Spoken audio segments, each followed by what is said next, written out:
The Lost Phrasebook. I was traveling to a new country and I didn't speak the language. I was worried about how I was going to communicate with people. I went to the bookstore and bought a phrasebook. It had all the basic phrases I needed, like, hello, goodbye, please, and, thank you. I studied the phrasebook carefully. I wanted to be prepared. The next day, I arrived in the new country.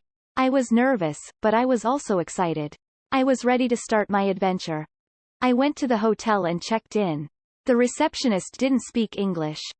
But I was able to communicate with her using the phrasebook. I went out to explore the city. I used the phrasebook to ask for directions and to order food. I was so glad that I had bought the phrasebook. It made it possible for me to communicate with people and to get around.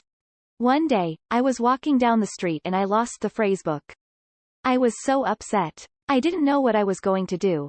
I went back to the hotel and I told the receptionist what happened. She was very understanding. She gave me a map of the city and she wrote down some basic phrases for me. I was grateful for her help. I was able to get by without the phrasebook, but it was definitely a lot harder. I learned my lesson. I will never forget my phrasebook again. Here are some of the words and phrases that are used in this story that are appropriate for English Level 1. Travel. Country. Language. Worried. Communicate. Phrasebook. Study. Prepared. Nervous.